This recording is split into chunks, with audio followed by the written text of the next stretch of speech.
Okay, I've tried to do this so many ways, and I thought I would turn it into a book, but I wanted to go a different direction with it because there's so much going on in this.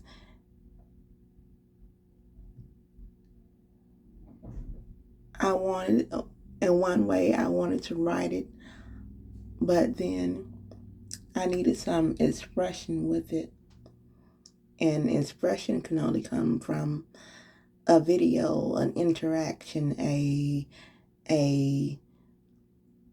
a broadcast of it. Mostly it's going to be me talking and telling you about my experiences or what I'm doing now after writing my books and the passing of both of my parents. And just if you all have followed me, just what is going on now. I have a job. I love my job, and I was so one of my clients just she really did make my day or let me know that there's a reason, a purpose for me being there, and I am needed at my job.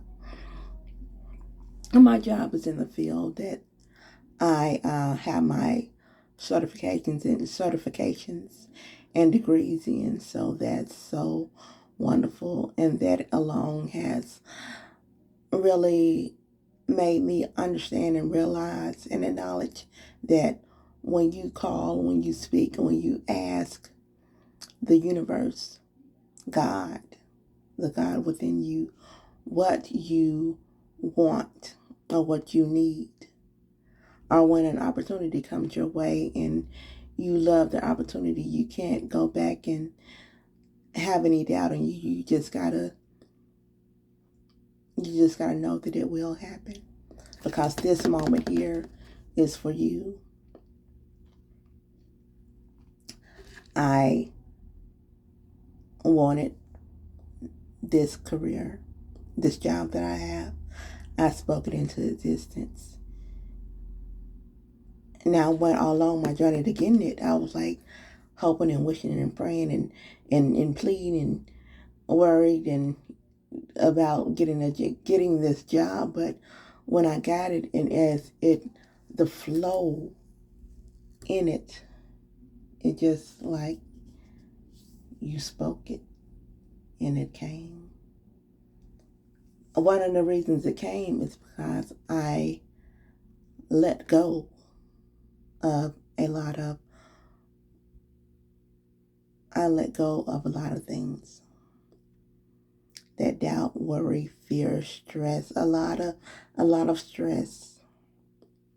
I let go of that.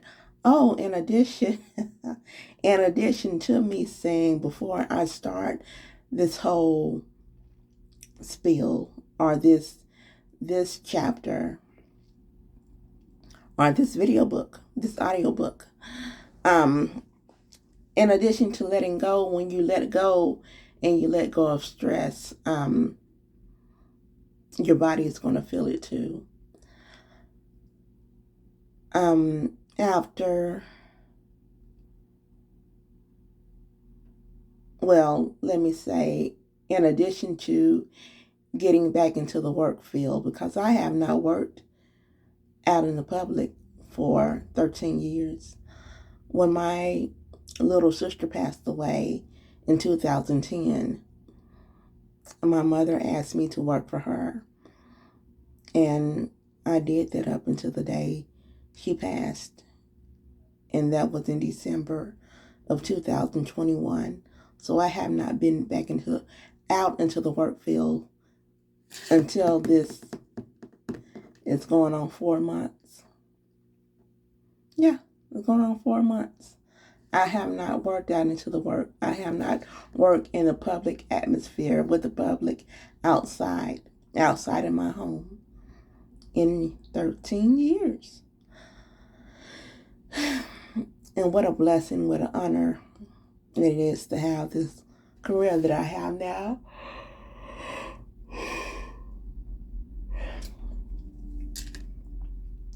What an honor it is to have this career that I have now. Now, my settings, I tried to do a green screen of my books. With my books, it's my background, but it is what it is. I'm just gonna go with the flow of it. If I feel like writing at home or broadcasting at home or going live at home or shooting a video at home, because I can't go live. I don't have enough viewers yet, but I will. Um, I will. But I'm at one of my job locations right now. I have one of my clients. I had to take them to an appointment, so I'm here waiting on my client. In the meantime, I'm making a video. But let me get back to what I was saying about letting that stress and relieving that stress. Before my mom passed, and while working for my mom, I was in a place of fear of my life being put on hold and me not having a life. So that added a lot of things on to that. Because of that, I was taking prescription medication, over the counter medication, not a drug addict. Get that out of your head. But anything the doctor would almost tell me to take, not everything I would take it. Like, for instance, I was taking blood pressure pills and pain medication and anxiety medication because I thought that is what I had to take.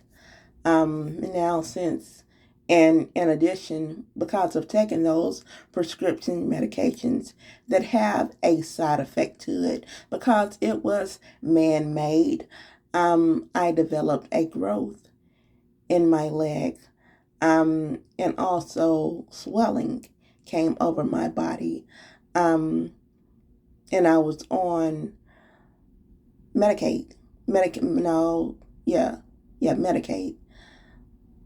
I was on Medicaid, so I was able to go to the doctors, or certain kind of doctors within the Medicaid spectrum.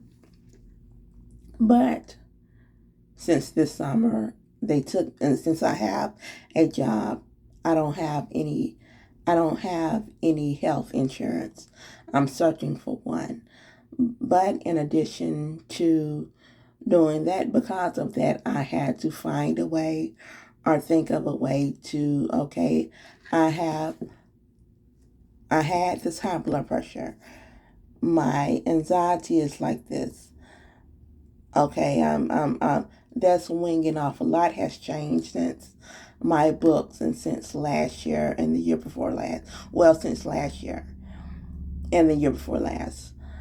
So I don't have those things, but I thought they were still there, or they still could happen. A lot of that coulda, woulda, shoulda, or and it could happen, and it will happen if I don't take this. But when they took me off canceled my health insurance, I was like, okay, fuck it. I'm not going to take no more of these medications, because it has my leg looking like this. It has me swollen up. It has me swelling. And every time I would go to the doctor this year to possibly find out, hoping to find out what the swelling was and where it was coming from, they wouldn't tell me anything. Well, Miss Smith, we don't see any blood clots and nothing is wrong with you. We can't find any problems. Then, in addition to that, I was in the hospital emergency room for 9 hours. The longest I was there in between last year And this year, after my mother passed, dealing with anxiety and stress and all, I was at the hospital one day for 16 hours. And while I was there, on one occasion, the young man who was hollering, screaming, and squalling, and he still couldn't get no help. But it's the emergency room at the hospital. Another time I was there, a young man's nose was bleeding just consistently, and it was like a profuse bleeding out of his nose. And all they gave him is towels, and all they gave him is a collection of towels for his nose. And he was bleeding heavily out of his nose. I think I overheard his mom say that an artery had bursted, but he still didn't get seen before I got seen, and he was there like for 2 hours. He was there for a long time before I got seen, and I was seen before him. But he was more of a seen emergency risk than I was.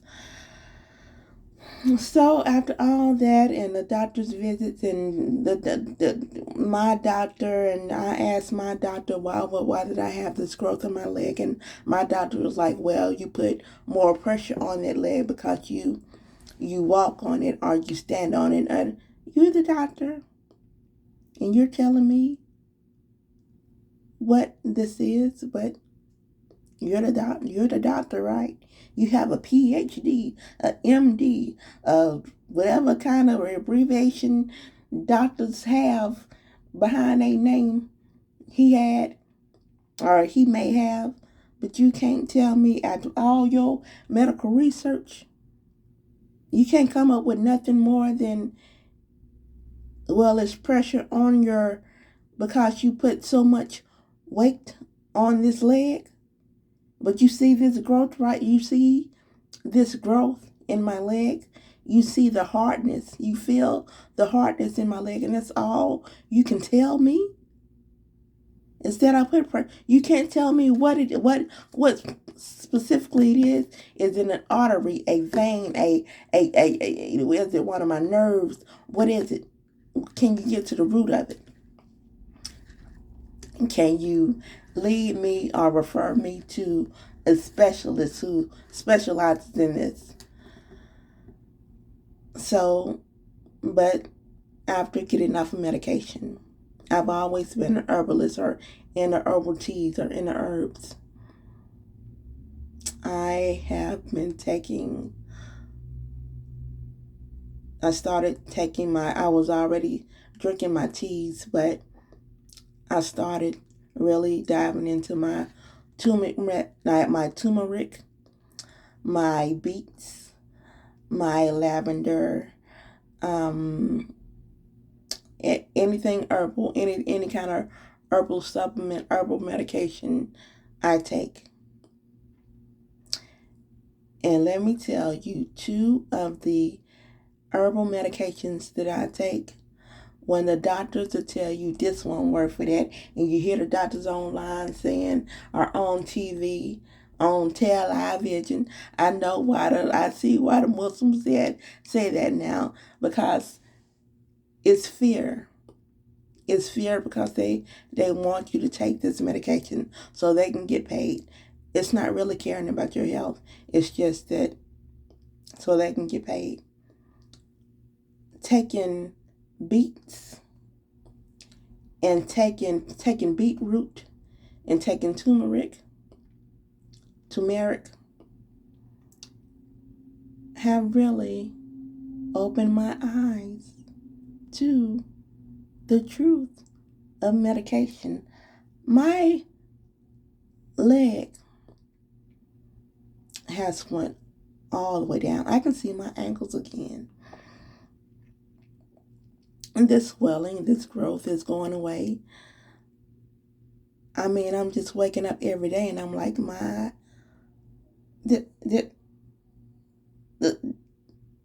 it's unexplainable. It's like, are you serious? Are you serious? I was taking this medication that they told me to take. They said it went no other way that I could, that I gotta, but this herbal supplement did this.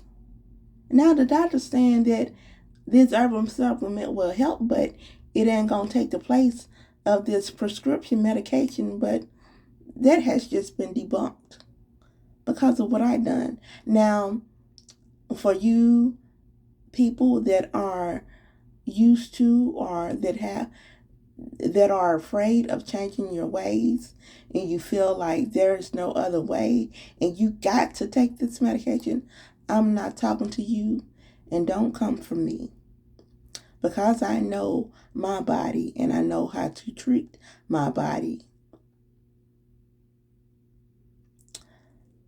It works for me. It works wonderfully for me. It has done amazing work for me. But I'm also in a space where I let a lot of things go. I let drama and stress and worry go. I know that I did my job, what I was supposed to do with my mother, with my parents, while they were on this earth. I wrote it all out. I got it out of my head. I cut off the only sister I have left living on this earth. Yes, I would like to talk to my youngest nieces and nephews again. But they're younger. They're under the age of 18 years old. They're being told and people are trying to program them on what to think about me and what to say, and don't go over there and telling them all kinds of lies about me. I never want to see my oldest nephews again, because that's just who I am. If you want to know why, I read the book. I got 3: The Breath in Her, Breathe Through, The Anxiety of Nyla, and The Story in Her Eyes. But when I say I let things go, and the reason my business, not just this page, but my business is called Letting Go and Loving I Am, is because I let things go to take care of me. There's nothing more important on this earth but me. Because if I can't take care of me, nothing else matters. This job doesn't matter. My home doesn't matter. My health doesn't matter if I don't take care of me, if I don't acknowledge me and get me together, get the I am inside of me together. That's just like, okay. And to really know and understand and acknowledge and explain to you who the I am is. Okay, the weather is changing. And I was hit by a car at the age of 4. So therefore, I have issues because of that. In walking, if I don't, with my walking, I have I walk with a slight limp. I have I have arthritis. With this weather changing in this southern state I live in, this weekend was murder.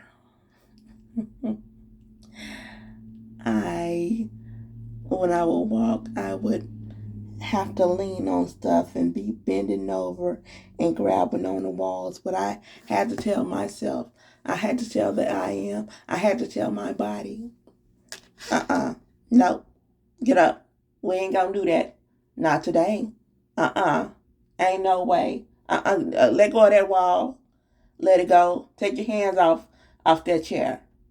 I had to tell my body that. The I am within me had to let my body know that we're not going to get weak today. We're not going to give up. We're not going to fall. We're not going to give in. We're not going to let this pain have us. We were going to have this pain. We were going to have control of the pain. So that is what I had to do. Life can be tough and hard, but it all depends on how the words you speak over yourself and how you think. I work with young adults from age 18 to 25, helping them, teaching them about themselves. The job is the place I work is called Jobs for You. So it helps those with mental issues find employment. Because a lot of places, a lot of jobs out in the world, and they'll say, I don't want to, because of who you are, because you have this mental issue, because you have this schizophrenia, or this ADHD, or this PTSD, or this cerebral palsy, or this Bell palsy. We don't want anything to do with you. We don't want to hire you because you're too much of a risk. You won't listen. You won't pay attention. It's hard enough to get people who don't have this diagnosis to pay attention. We don't got time to deal with you, to be monitoring you and babying you up here. So we're not going to deal with you. So we help them. We help them find employment. But I have to be who I am. I'm there to encourage, to uplift, to let them know that, prepare them for the outside world, because I'm blunt with them. And I let them know that this world doesn't care about you or your issues. So you can be comfortable if you want to, and the world is going to pass you on by. You're going to keep being an independent. You're going to keep being a dependent on someone. You're never going to have the lifestyle that you really do want. So all this, if you say you want a boyfriend and a girlfriend and you want to do this and you want to do, well, that means you need to act like you gotta have what we're trying to teach you to have. Get out of your comfort zone. Okay, you say you want us to treat you don't want us to treat you like your children.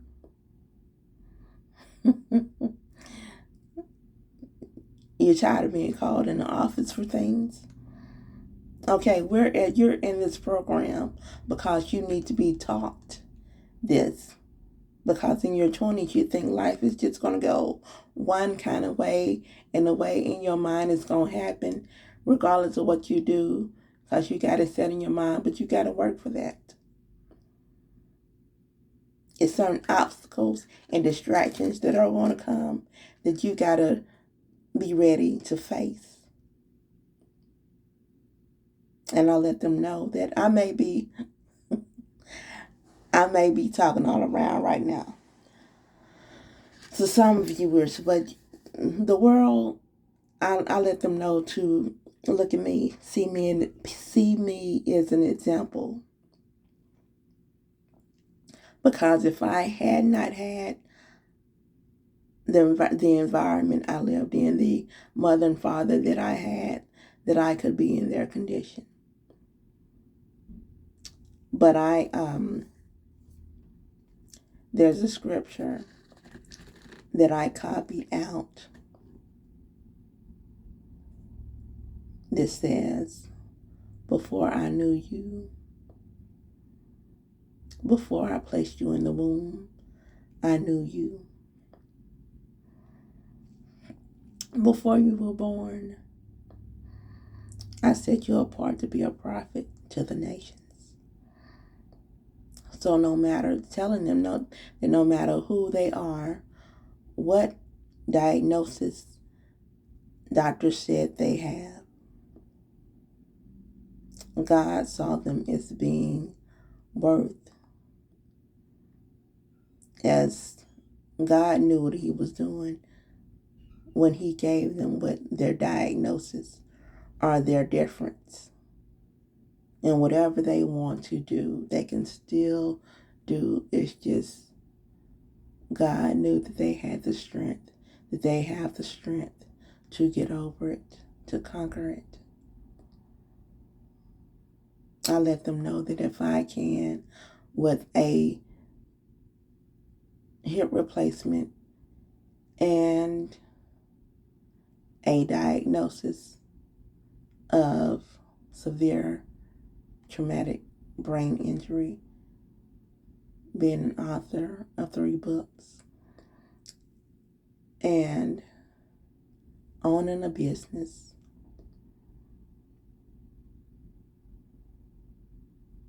they can do it, because they can. There's nothing that no one can do if they want to do it. It's just to push the drive that you got to have in you. It's also the words and the people that are put on you and that are around you. And I have had to learn that family, I knew family was already something, but family can be your worst enemy, can be the most negative people that you have in your life, because they think that they know you. They think that because of your diagnosis and what they know of you from your past, because of your diagnosis, that you will never be able to do what you might want to do. That's just a thought. That's just your fantasy. That's just something that you're thinking about. Anybody can think and have imagination, but you got to deal with reality, and your reality is the words that they speak upon you, that they put into your head. But that's what they think. That's what family thinks. But what the truth is, what do you want? What do you want to accomplish? What do you want to achieve? What is the one thing you want to do? Don't let fear hold you back, because fear will kill you faster than a bullet or an accident will.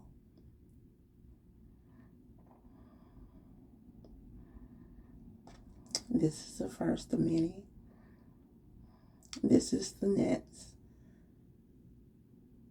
my next book, Audiobook. I thank you for going on this journey with me. Let me get back to work.